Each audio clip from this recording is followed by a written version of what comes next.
So there's two things I hear most often with more beginner or intermediate level students that really sounds like when you're still just kind of learning your way around the guitar. One is going for bends and often being flat, and the other is not getting consistent vibrato that leaves notes just kind of hanging lifeless. Now obviously I'm talking about lead playing here specifically, and in this video we're going to work on your bends together so we can really start to nail them and sound pro.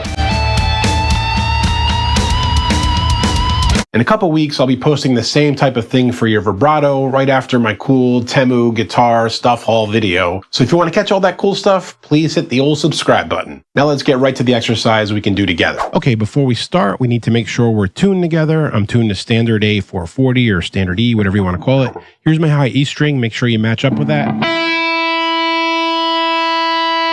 Pause if you have to and do this a couple times. Make sure that we're tuned together. Since this is all about bending and tune, we need to match up. Now, a couple notes on bends before we begin. You'll notice that the higher up on the neck you are, the easier it is to bend. The further down towards the nut, it gets more difficult. To get the strength to bend, you should use all your fingers. We're going to be bending with our third finger on the 14th fret of the third string here.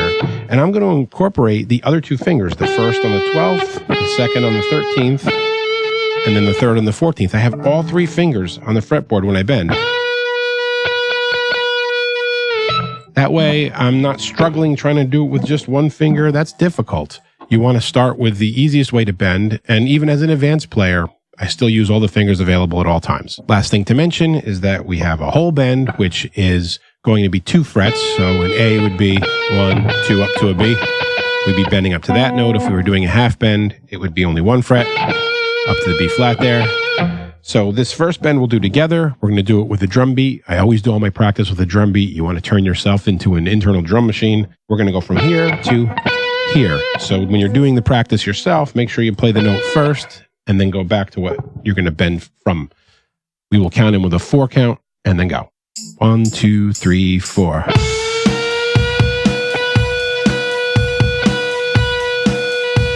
Hold it, get used to how it feels, how far you had to bend it to get there. Let's do it one more time. 2, 3, 4.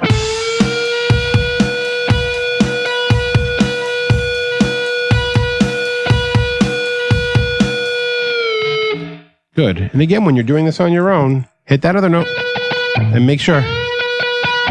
We're going to do it one time quickly here where you bend right to it. Now they're getting used to how far you have to throw for the bend. 1, 2, 3, 4. Good. Make sure it's on with that. Get used to the feel. And let's do a last one where we pull down instead of pulling up. And with that one, I only need 2 fingers. It's actually uncomfortable to pull with all 3. You're going to find you pivot your wrist more and you have plenty of strength that way. A lot of blues guys like to bend down like that. 2, 3, 4.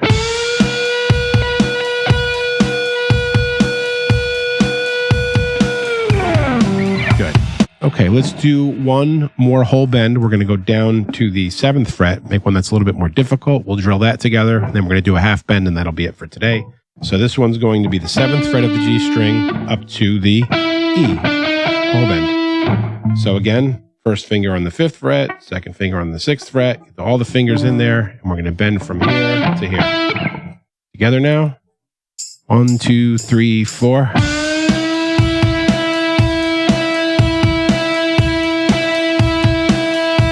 That feel for it. Okay, and the last one we're going to do is a half bend. We're going to go up here on the E string, and we're going to play the 14th fret.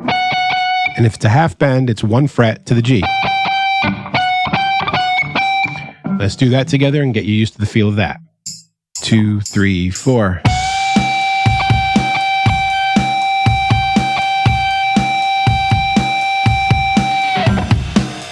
So your whole bend. And your half bend.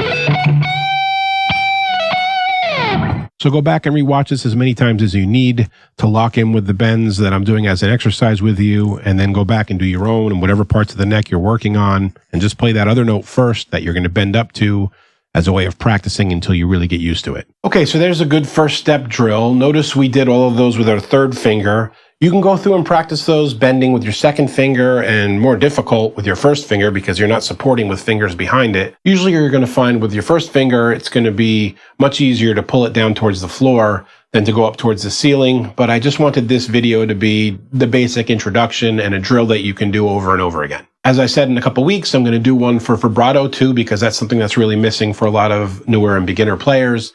And if there's other things you want to see like this, or we can kind of do it together, let me know in the comments below, and I get back to everyone as soon as I can. And until next time, guys, keep making great music.